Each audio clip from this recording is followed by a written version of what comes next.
She fled with her son into the deep forest, thinking she was escaping the lies. But in an abandoned house in the crater, she learned something that turned everything upside down. Subscribe and write in the comments which city you are watching from. Lara Miller had never been the kind of woman who expected her life to fall apart quietly. She had always believed that if something went wrong, truly wrong, it would arrive with noise, with storms, with signs she could see or interpret. But the truth, as she had come to understand over the past few weeks, was far more subtle. Some storms brewed in silence. Some cracks appeared before she even realized she'd stepped on unstable ground. And some emotional earthquakes, she now knew, happened entirely inside the heart, leaving nothing visible on the surface. She sat in the passenger seat of her own car, watching the world blur past through the window as her sister drove. She had left the house in a fury that still embarrassed her, but even now, when she replayed that scene, her raised voice, her shaken hands, her husband Daniel's stunned expression, she felt that same mixture of anger and wounded pride. She had been so certain he was hiding something from her. The late-night messages, the hushed phone calls, the sudden distance in the way he kissed her goodnight. She had not needed proof. Her imagination had supplied all of it. And yet, the more she tried to hold on to that certainty, the more it slipped through her fingers like sand. Her 7-year-old son sat in the back seat, his small legs swinging, trying to see the world through the crack between the front seats. Sam never asked questions in the car, not when the adults were tense, but the weight of his silence had been heavy on her shoulders. She loved that child more than anything on earth, but the thought that she had dragged him into her emotional chaos filled her with guilt she could hardly bear. At her sister's house, she had pretended she was fine, pretended that everything was temporary, pretended that she wasn't unraveling. And in some small way, her sister had believed her, though the sympathetic glances, the extra cup of tea, the stay as long as you need, had made it clear that Lara's facade wasn't convincing anyone. It was Sam who finally brought everything to a halt. He had climbed into her lap one evening while she sat on the balcony, staring into the darkening street, wondering how her life had swerved so violently. He had wrapped his small arms around her waist and whispered, "Mom, when are we going home? Dad misses us."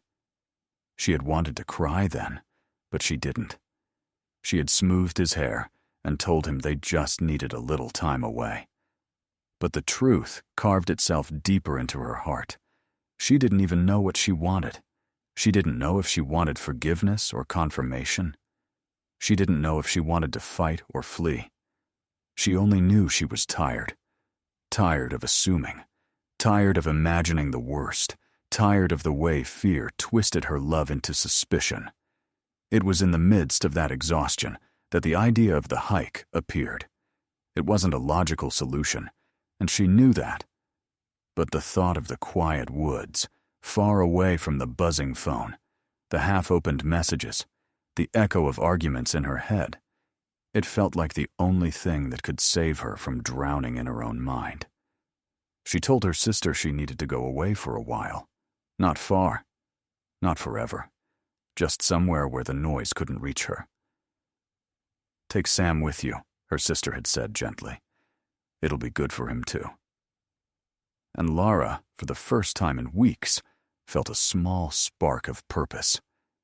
The next morning, she crowded a few things into a backpack. More than she needed in some ways, less than she needed in others. She bought a cheap camping kit at a nearby store, grabbed a map from a rotating rack by the door, and drove with Sam along the abandoned road that bordered the state forest. The pavement was cracked and uneven, as though nature itself had decided to reclaim the land. Trees leaned inward from both sides, creating long shadows that reached across the car hood. Sam stared out the window, wide-eyed with excitement. For him, this wasn't an escape. It was an adventure. It stung Lara a little. How easily he could find wonder while she struggled to disentangle her heart. The deeper they drove into the forest, the more the world seemed to loosen its grip on them.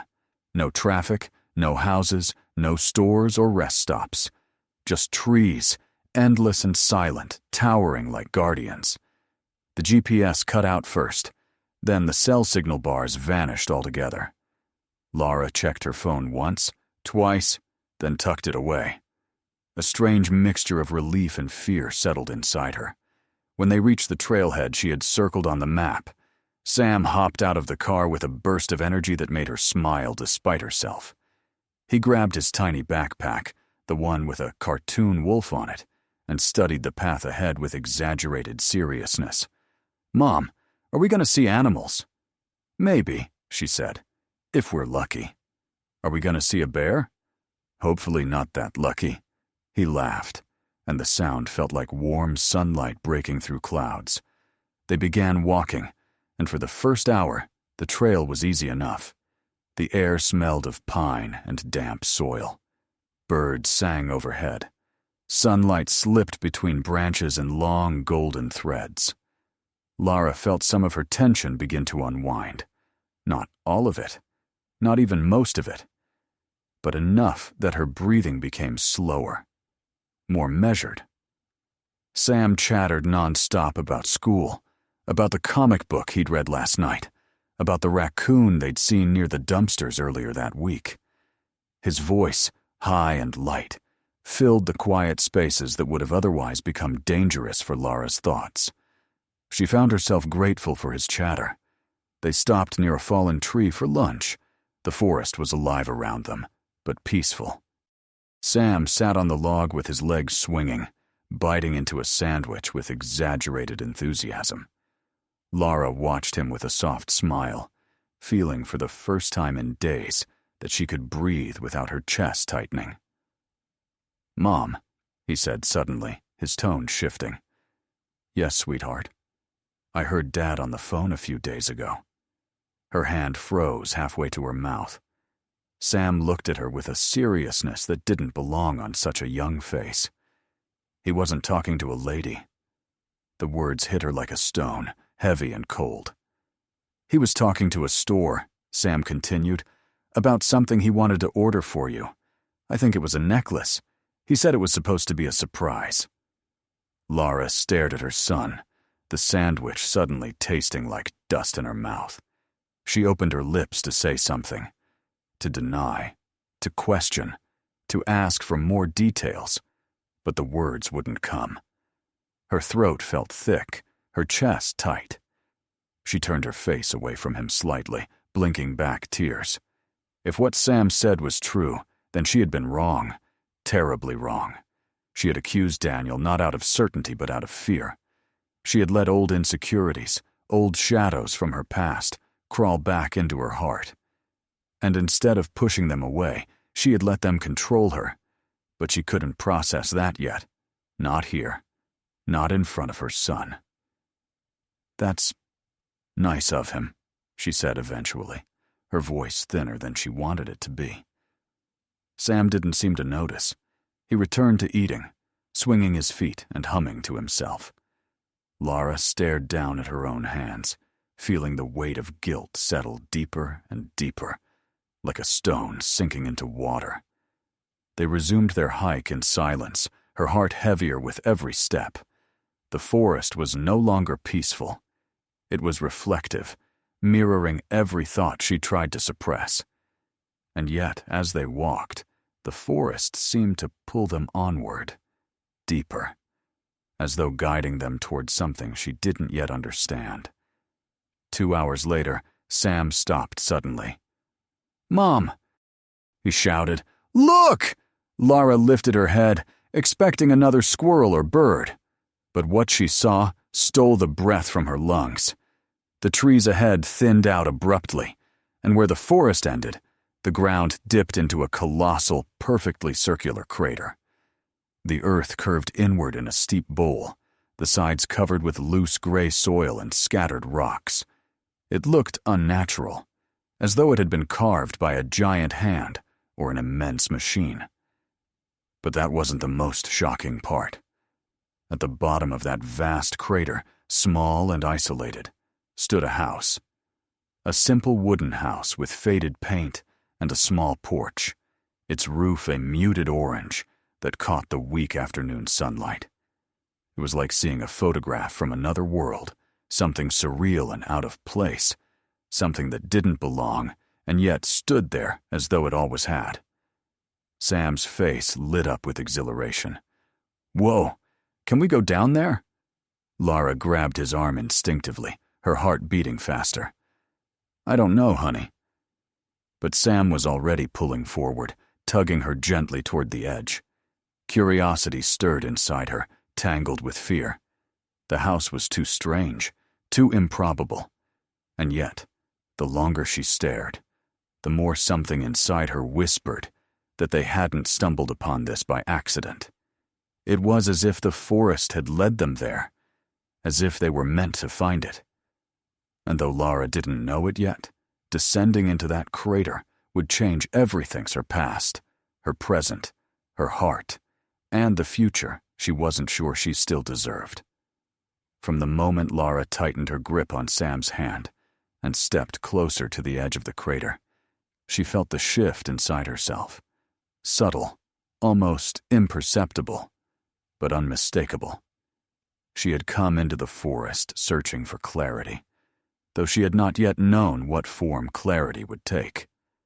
Now, gazing at the impossible structure below, she sensed that the forest had answered in its own peculiar way. Whatever waited for them at the bottom of that vast bowl of earth, she could not walk away from it. Sam tugged at her sleeve again, breathless with excitement, and she found herself torn between warning him and being pulled along by his enthusiasm. The crater sloped in a long downward arc, its soil loose and crumbling under the smallest shift of weight. Just approaching the rim made her stomach clench. It was not fear of heights, not exactly. It was the uncanny feeling of standing on the edge of something unnatural, something that seemed carved more by intention than by time or nature. The sun was still high enough that light poured across the basin, illuminating every uneven stone and twisted root embedded in the slope. The house stood like a solitary island at the bottom, its faded boards almost blending into the muted earth around it. There were no paths leading down, no footprints, no signs that anyone had been there for years. Yet the house itself seemed intact, in a way no abandoned structure ever was. Sam looked up at her with the intense curiosity only a child could possess. "Mom, we have to go see it. Nobody will believe us." Lara's first instinct, born of caution and maternal instinct, was to say no, but the words wouldn't leave her throat. Something about the silent house, sitting as though suspended in time, called to her. Perhaps it was the exhaustion she had been carrying for weeks. Perhaps it was the ache of being wrong about her husband, the weight of her pride and fear dragging behind her like a shadow. Or perhaps it was simply that she needed answers, any answers to something, even if they came from an inexplicable structure in the woods. She nodded slowly. "All right. But we go carefully. Very slowly. And you stay right with me." Sam beamed, and without waiting for further permission, he began searching for the safest route downward. Lara followed, scanning the slope for anything stable, though most of the ground seemed eager to give way. They moved sideways rather than straight down, feet angled, knees bent, and every step measured. Sam's small sneakers slid several times, sending miniature avalanches of pebbles spilling toward the bottom. Each slip made Lara's breath catch. She held the back of his jacket firmly, guiding him, bracing herself against the incline. Once, Sam's foot slipped so hard that he fell onto his palms with a startled gasp. Lara lunged instinctively, catching him before he could slide farther. He pressed a trembling hand to her arm, eyes wide. But after a moment he nodded bravely and pushed himself back to his feet. "It's okay," he said, though his voice wavered. "I know," she replied softly. "But hold on to me. The deeper they went, the more the forest above seemed to shrink. The ring of trees became a distant crown against the sky, and the crater itself turned into a world apart, a quiet bowl of earth insulated from the wind, from the rustling leaves, from anything that resembled the familiar. Even the air felt stiller, heavier, as though it had been waiting for them. By the time they reached the bottom, Lara's legs trembled from the effort and tension, but the sense of unease pressing against her ribs was stronger. Sam, however, shook himself off and stared at the house with awe. It was even stranger up close. The walls were made of old wood, bleached in places and darkened in others, as if sun and rain had fought over it for decades.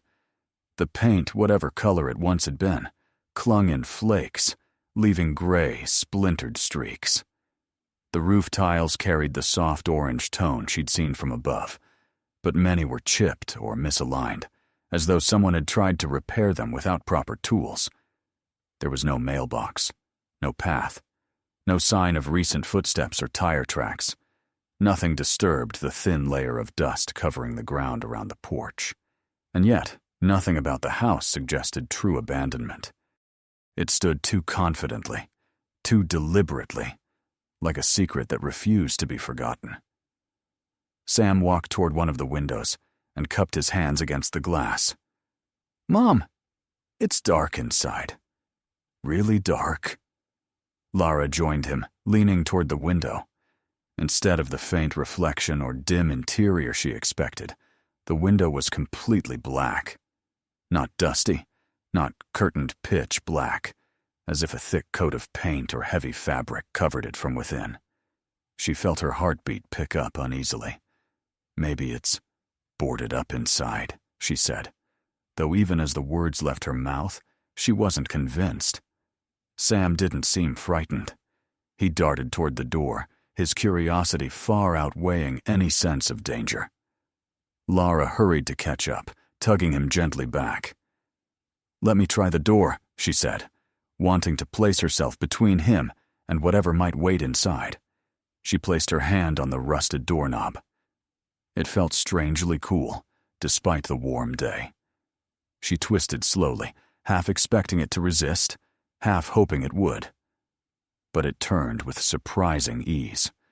The latch clicked, and the door swung open with a long, weary creak that sent a shiver down her spine.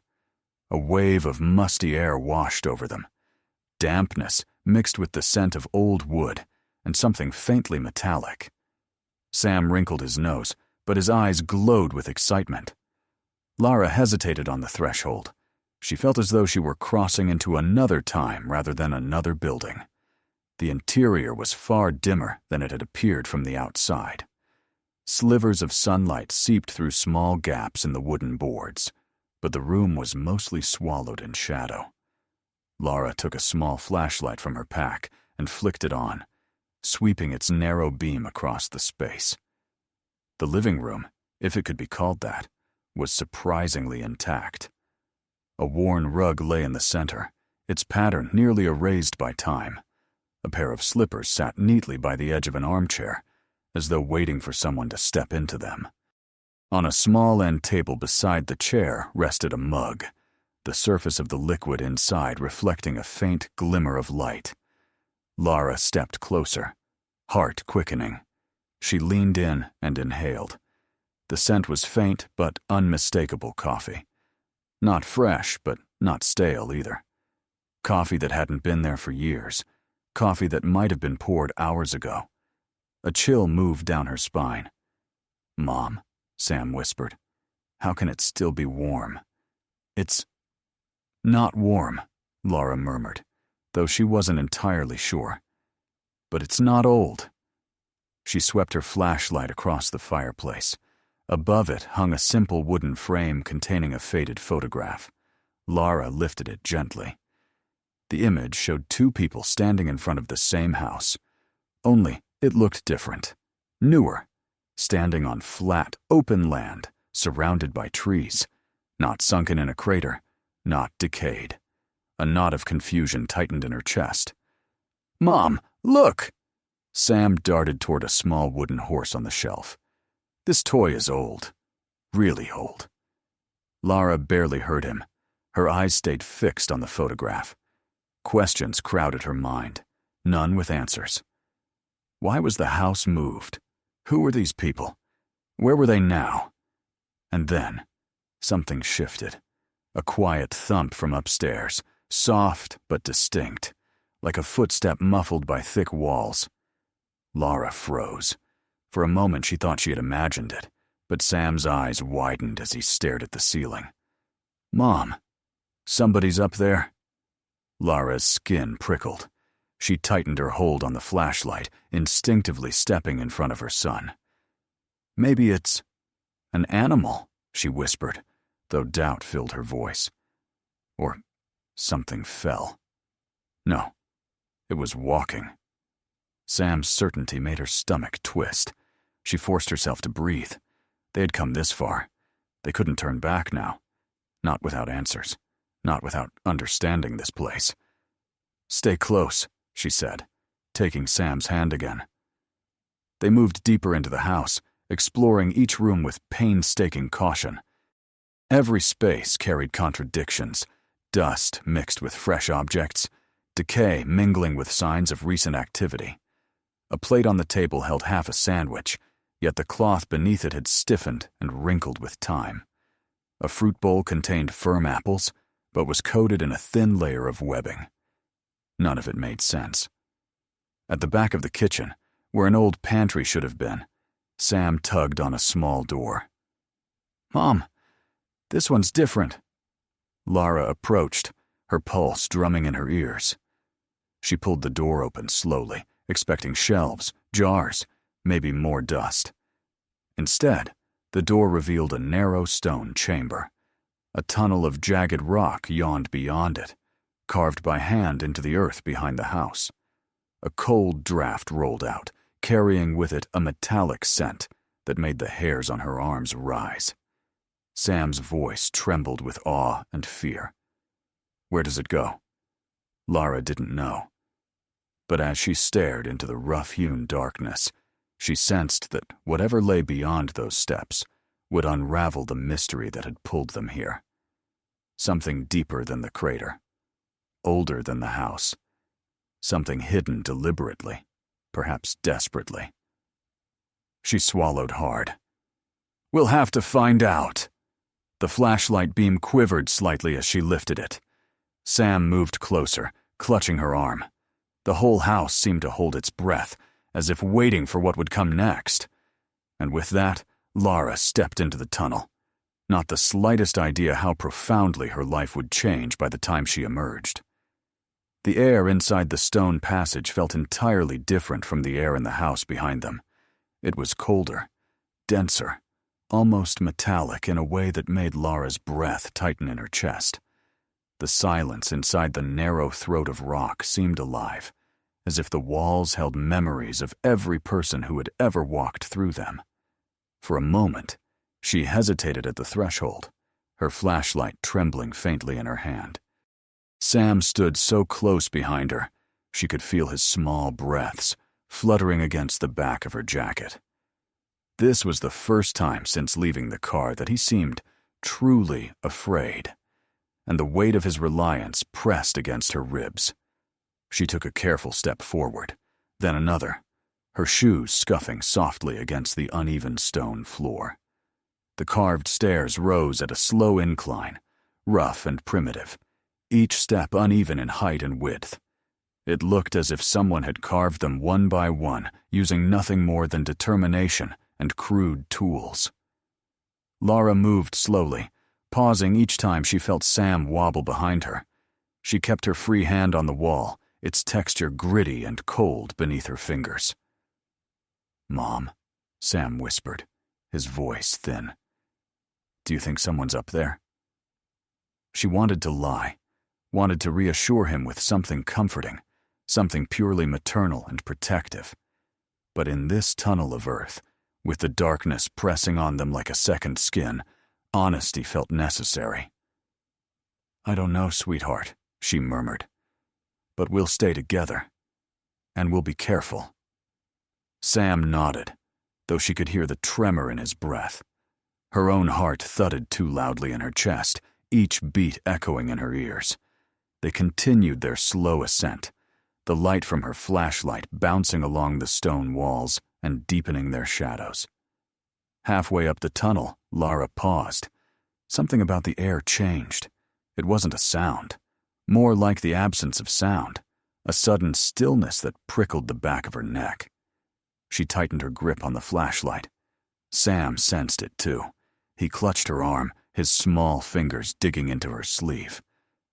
"Is someone watching us?" he whispered.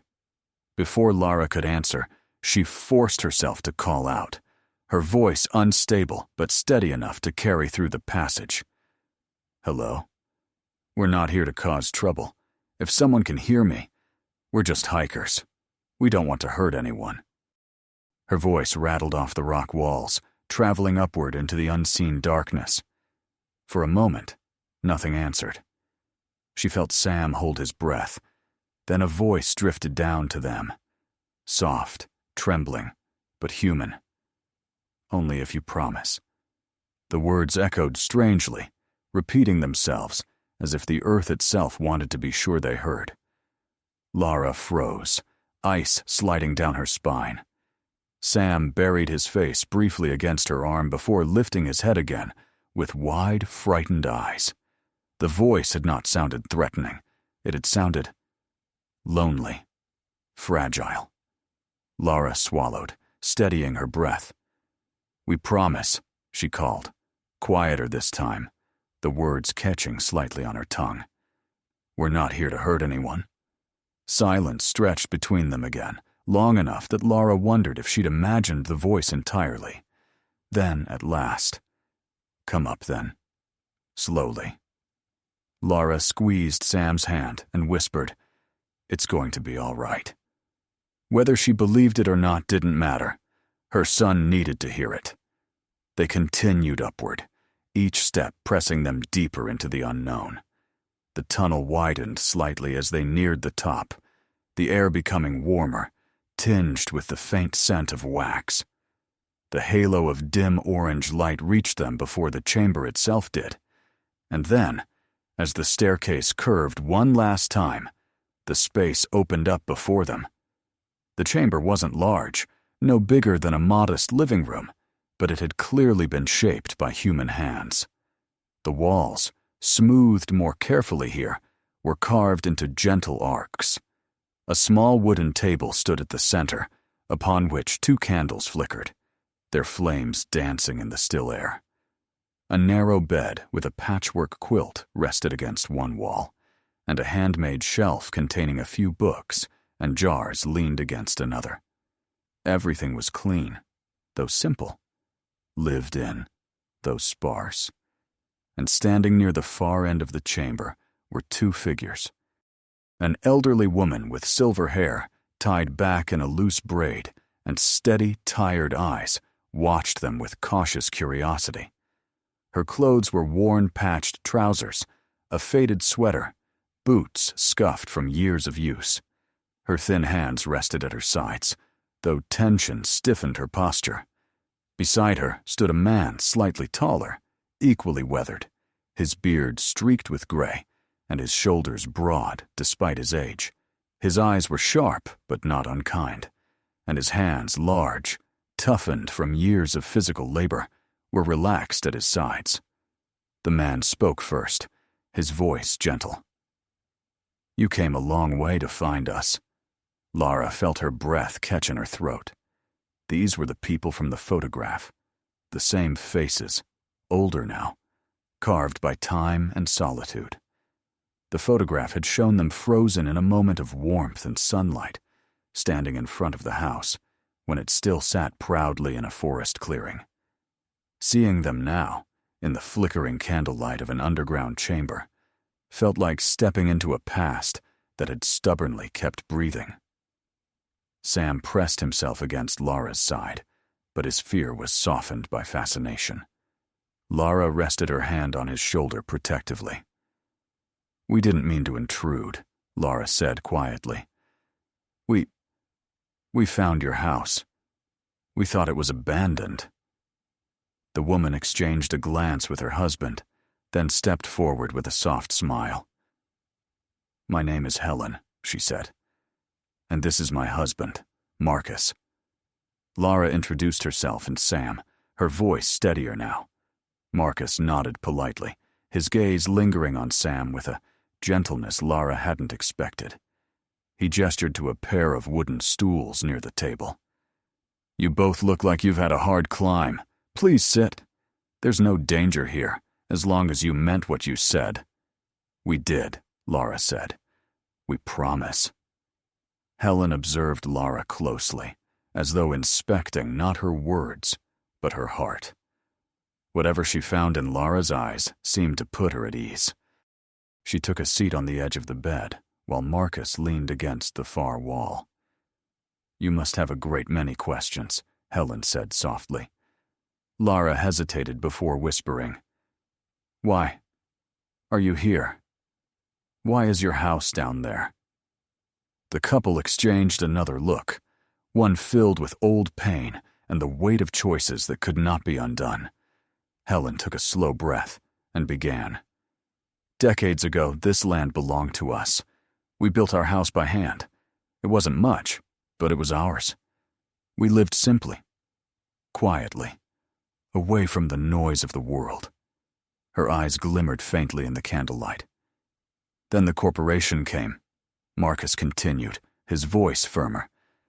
"They bought up the land around us, promised jobs, development. At first we didn't mind, but then they wanted our property too. They claimed it wasn't safe for us to stay. They tried to persuade us with money, but no amount could replace what we'd built with our own hands." Helen's lips tightened. When persuasion didn't work, they changed tactics. Marcus nodded. "They began excavating the land around us, at first slowly, then more aggressively. They said it was for surveying, for groundwork. But we understood what they were doing. They were isolating us, making it dangerous for us to remain, trying to force our hand." Helen clasped her hands together, her voice trembling slightly. "We refused to leave." Lara felt a shiver of disbelief. "So you stayed?" Marcus nodded. "And when the ground around us began to give way, we made our decision. If they wanted to cut us off from the world, we would finish what they started. We reinforced the crater walls ourselves. We moved the house piece by piece down into the basin." Lara stared at them, stunned. "You moved the entire house?" "It wasn't easy," Marcus said with a wry smile. "But hardship builds strength, and stubbornness builds a home." Helen let out a soft sigh. "We carved these rooms in the rock. They keep us warm in winter, cool in summer. This chamber is our sanctuary." "And the outside world?" Lara asked quietly. Helen's expression softened with sadness and acceptance. "We left it behind. A trusted friend brings us supplies once in a while. But mostly, it's just been the two of us, and that has been enough." The words hung between them, warm and fragile. Lara felt something shift inside her. Sitting in this hidden chamber, surrounded by the proof of devotion and resilience, she felt her own fears reflected back at her in a new, humbling light. The couple before her had chosen trust in each other, trust in their love, despite the world trying to break them. And what had she done? She had run. She had assumed the worst. She had chosen fear over faith. Helen's gaze softened as she watched Lara's expression change, as though she could see the thoughts flickering through her mind. "Sometimes," Helen said gently, "we trap ourselves long before the world ever tries to trap us." Lara lowered her head, feeling the truth settle deep in her chest. Sam leaned against her side, unaware of the adult emotions weighing on the room, but somehow sensing that this moment mattered. Marcus stepped toward a shelf and reached for a small carved object. It was a simple wooden token, smoothed by years of handling, shaped like a small bird in flight. He held it out to Sam. "For you," he said. "A reminder that even in dark places, you can rise." Sam accepted the figurine with wide eyes. "Thank you," he whispered. Helen approached Lara, her step slow but steady. She reached out and held Lara's hands between her own, the warmth of her palms surprising. "You have a heavy heart," she murmured. "But heaviness can be lifted. Trust isn't built by being perfect. It's built by choosing truth over fear." Lara felt tears sting her eyes. She blinked them back, nodding, swallowing the lump in her throat. "We should go," Marcus said softly, "before the light fades outside. The climb up the crater is harder than coming down." Lara and Sam stood, thanking the couple with genuine gratitude. Helen pressed a gentle kiss to Sam's forehead, whispering something only he could hear. Whatever it was, it made the boy smile softly. Lara took one last look at the chamber, at the candles flickering against the carved walls, at the quiet life the couple had built despite everything. And she felt something shift inside her. Something like forgiveness. Something like clarity. Something like the first breath after being underwater for too long. They stepped back into the tunnel, and as the darkness wrapped around them once more, Lara felt lighter than she had in weeks. Sam held her hand with quiet confidence, and somewhere deep in her heart, a fragile but unmistakable certainty began to form. Whatever happened next, she would face it. Honestly. Fearlessly. With the truth, not the shadows she once let rule her, as Lara and Sam stepped back into the stone passageway, leaving behind the soft glow of the candlelit chamber. The air seemed to shift around them. The warmth and quiet strength of Helen and Marcus remained like an imprint on Lara's skin, a subtle vibration that traveled with her as she began descending the stairs. Her flashlight cast long, trembling shadows across the uneven stone walls, but the darkness did not feel as intimidating as before. Something inside her had changed. Something subtle, yet profound. The weight she had carried for weeks no longer pressed on her chest with the same suffocating heaviness. It lingered, yes, but now it felt shapeable, something she could finally confront. Sam walked beside her, holding her hand with renewed confidence. He seemed calmer than when they had climbed up, as though the presence of the elderly couple had soothed him in ways Lara couldn't fully understand. He kept turning the small wooden bird in his fingers, studying its smooth lines, the gentle curve of the wings. Lara stole glances at him, marveling at how children could absorb wisdom without question, how they could be transformed simply by witnessing kindness. The tunnel felt different now. Before, it had been a place of uncertainty, dark, tight, and filled with dread. But on their descent, the space felt almost welcoming, as if the walls recognized them. The cold air brushed past them like a sigh, the kind that follows after a long-kept secret is spoken aloud. The stones under their feet no longer seemed hostile, but rather worn by purpose and resilience. Lara found herself thinking about how these very stones had been carved deliberately, patiently, by two people who refused to be driven from their home. Those chiseled steps were more than a path. They were a testament to strength, to stubborn devotion, to unyielding love. When they reached the small chamber behind the pantry door, Lara paused. They stepped into the kitchen once more, and the contrast struck her sharply. Just minutes ago, the room had felt eerie, unsettling, like the remnants of a life caught between time and silence. But now, after meeting Helen and Marcus, the kitchen felt grounded. Human. A space loved and lived in, even if not in the way she had first assumed. The apple on the table no longer appeared unnatural, but simply a relic in a preserved life. The half-eaten sandwich no longer seemed like a sign of something sinister, but a quiet fragment of routine. Nothing looked threatening anymore. Everything looked intentional. A piece of a life sustained in secret. Lara brushed her fingers over the tablecloth, feeling the stiff texture beneath the dust.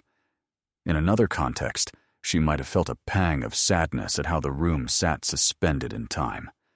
But now she saw it differently. It wasn't neglect, it was preservation. A life that had grown two separate layers, one above ground, left frozen for outsiders to find, and another below, vibrant and continuing for those who had chosen it. "Mom," Sam said quietly, tugging at her hand. "Are we going home now?" "Yes," Lara whispered, surprised by how emotion tightened her voice. "Yes, sweetheart. We are." The house felt still as they crossed through it, but no longer oppressive. Lara paused at the fireplace, lifting the faded photograph once more. The faces of the younger Helen and Marcus looked back at her, frozen at the front steps of a home, standing tall in open sunlight.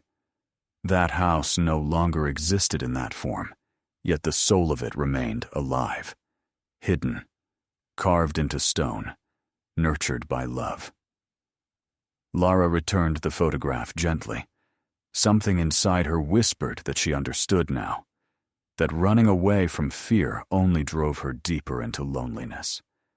She had allowed insecurity to cloud her judgment, allowed silence to fill the space where trust should have lived. She had been unfair, not because she was unloving, but because she was afraid.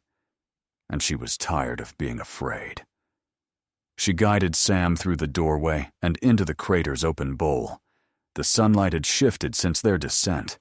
The shadows were longer, the air cooler. Their climb back up the crater wall stretched above them like a daunting task, far steeper from this angle than when they had come down. The slope seemed almost vertical in places, and the loose stones glimmered faintly under the sun, as if daring them to attempt the ascent. Sam stared upward with wide eyes. "Mom, this looks harder." Lara squeezed his hand.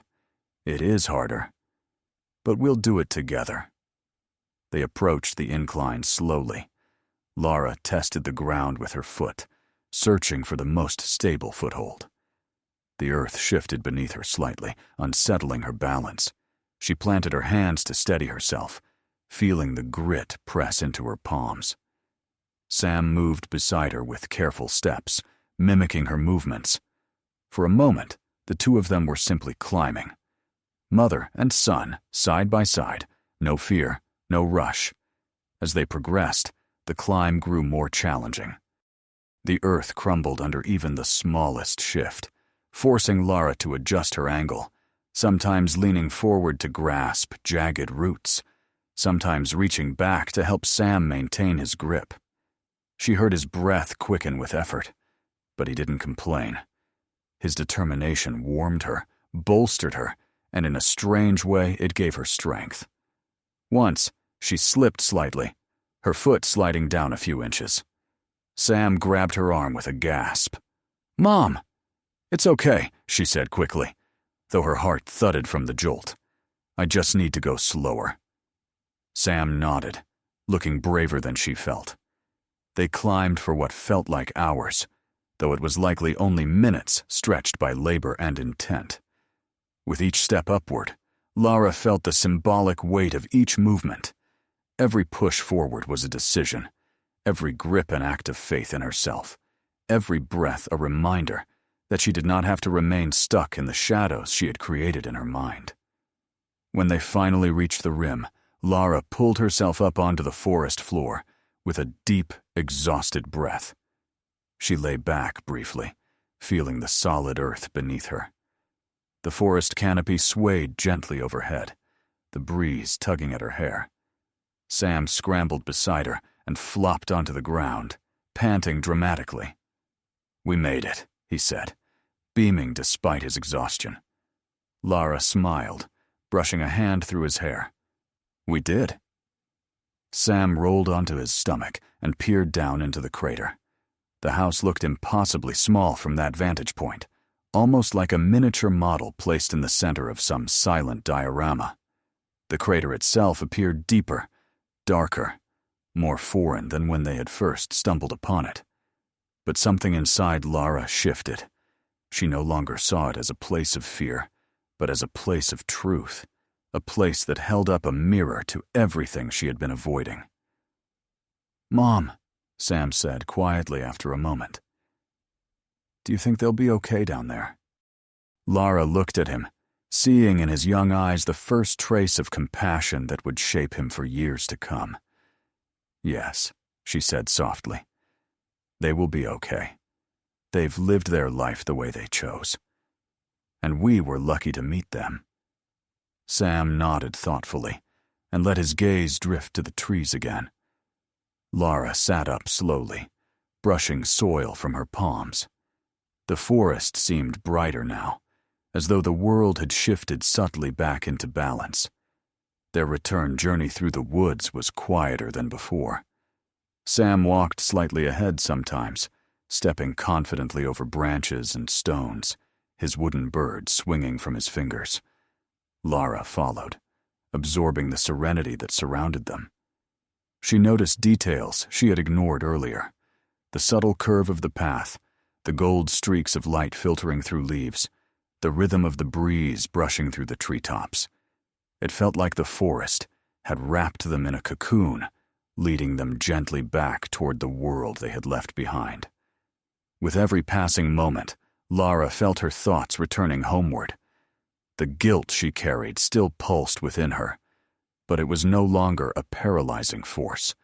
Instead, it urged her toward something she should have done long ago: talk, listen, understand. Daniel deserved that much. He deserved honesty, and so did she. By the time they reached the car at the forest's edge, the sun was dipping low, coloring the sky with soft hues of gold and rose.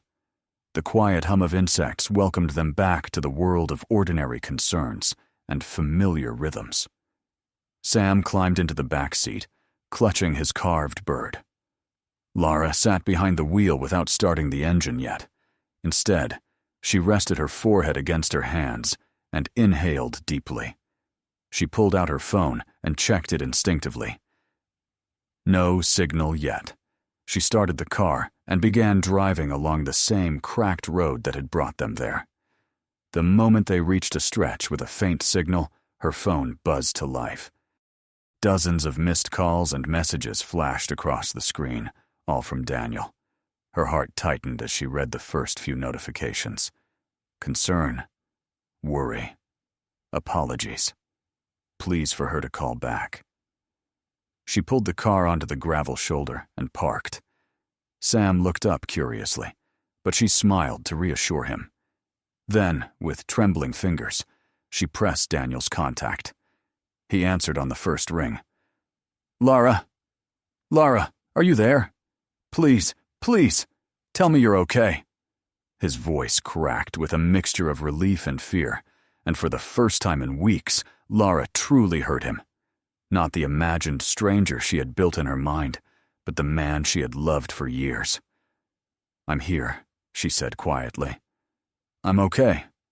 And I'm sorry." Daniel exhaled shakily, the sound echoing through the line. "Just tell me you're coming home." "I am. And I want to talk. Really talk.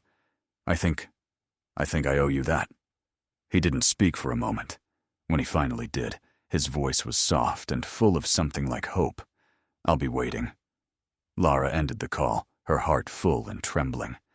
She looked back at Sam, who grinned widely, sensing victory without knowing the details. "Dad's happy you called," he said simply. "Yes," Lara whispered. "He is." By the time they reached home, evening had fallen. Daniel stood in the doorway, his face pale and drawn from worry, but his eyes softened the moment he saw Sam's joyful sprint toward him. He picked up their son, hugging him tightly before looking at Lara with a mixture of longing and uncertainty. She approached slowly, then stopped just a foot away from him. All the words she had rehearsed tangled in her throat, but she found the simplest ones first. "I made a mistake," she said. and I want to fix it." Daniel reached out and took her hand, his touch trembling. "Then let's fix it together." Later that night, when the house fell quiet and Sam slept peacefully, Lara sat with Daniel in the living room. They talked not around their fears, but through them. He explained the messages, the late-night calls, the secrecy. He showed her the emails about the anniversary gift he had planned, the receipts she had never bothered to look for.